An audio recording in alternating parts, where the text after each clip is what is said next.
जोहार नमस्कार, आप देख रहे हैं झारखंड न्यूज़ 9 और हमारे बीच में है खूंटी के जिला अध्यक्ष, कांग्रेस के जिला अध्यक्ष हमारे बीच है मिस्टर रवि मिश्रा जी।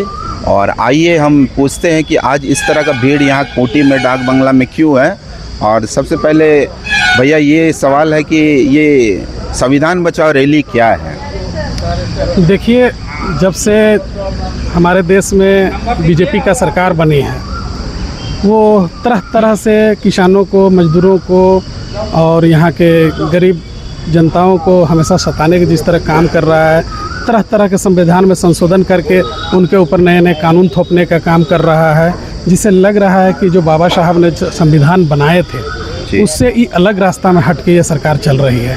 तो हमारे नेता प्रतिपक्ष राहुल गांधी ने एक अकेला संविधान की रक्षा करने का जो बीड़ा उठाया है, उसमें ये हमारे तरफ से पूरे देश के कांग्रेस पार्टी के तरफ से उनको समर्थन में रैली निकाल रहे हैं कि वो अकेला नहीं है, पूरा देश की जनता उसके साथ है। और संविधान बचाने के चलते हम लोग को जिस प्रकार से भी कार्यक्रम हो, चाहे रैली हो या फिर आंदोलन हो या भूख हड़ताल हो, हम लोग करेंगे और संविधान की रक्षा करने के लिए संकल्पित हैं। जी, तो भैया सवाल ये उठता है कि ये जब आप लोग इलेक्शन लड़ रहे थे, चुनाव लड़ रहे थे, उस समय भी यही सवाल था कि संविधान खतरे में है।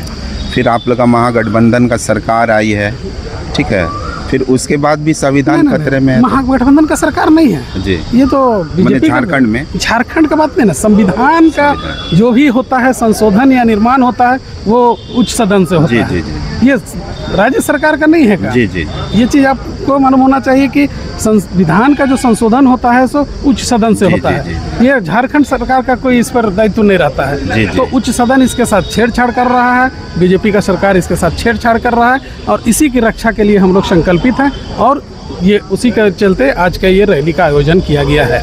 जी जी, आने वाले समय में जो आवाज़ आप लोग उठा रहे हैं, तो क्या केंद्र सरकार इस आवाज़ को सुन रही है या सुनना चाहती है कि नहीं? देखिए, बता रहे हैं, 3 कृषि कानून हो, जब देखे कि उससे हमारे किसानों का अहित होने वाला है, हमने आवाज़ उठाया, बीजेपी को वापस लेना पड़ा।